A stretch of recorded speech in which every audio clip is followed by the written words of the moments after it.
चेन्नई येथील गोल्डन बीचवर फिरण्यासाठी गेलेल्या महाराष्ट्रातील विद्यार्थ्यांच्या गटासोबत पाण्यात उतरताना दुर्घटना घडली असून या घटनेत महाराष्ट्रातील काही विद्यार्थी अडकल्याची माहिती समोर आली आहे। या घटनेची माहिती मिळताच मुख्यमंत्री देवेंद्र फडणवीस यांनी तात्काळ तामिळनाडू सरकारशी संपर्क साधला असून ते मदत व बचाव कार्यावर सतत देखरेख ठेवून आहेत। तसेच या दुर्घटनेत भंडारा जिल्ह्यातील वरठी येथील मयुरी हरिश्चंद्र चौधरी या तरुणीचाही मृत्यू झाला। मयुरी ही चेन्नईच्या IT कंपनीत 15 दिवसापूर्वीच ट्रेनी म्हणून रुजू झाली होती। अगदी 16व्या दिवशीच तिच्या मृत्यूची बातमी काल सायंकाळी तिच्या कुटुंबियांना म्हणजेच तिच्या भावाला मयुरीच्या मैत्रिणीकडून ही दुःखद घटना कळली।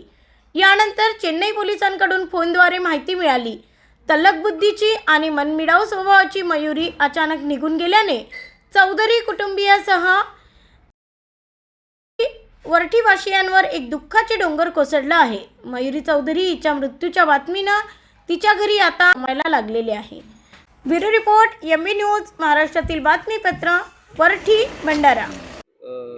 मयुरीच्या संदर्भात सर्वप्रथम कुणी माहिती दिली, काय भावना आहे तुमच्या?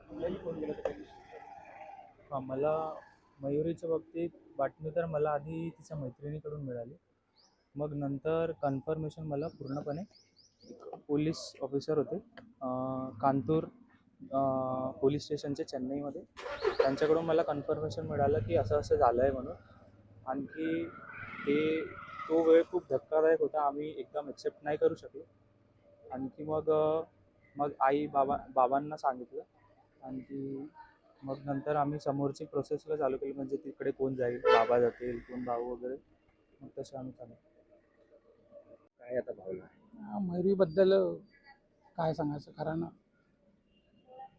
ज्या कुटुंबावर हा आघात झालेला आहे त्या कुटुंबाची ती खूप लाडकी, न सांगण्यासारखं, म्हणजे मन मिळावं, खूप सुंदर स्वभाव, आणि माझी ती नातीन होती।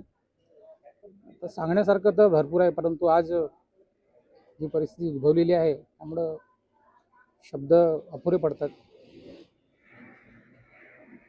बाकी जावई वगैरे गेलेले आहेत अशी डेड बॉडी वगैरे घ्यायला, तिथे प्रशासन काय नियोजन करते आणि ती केव्हा येते त्याची वाट आता सर्व परिवार बघत।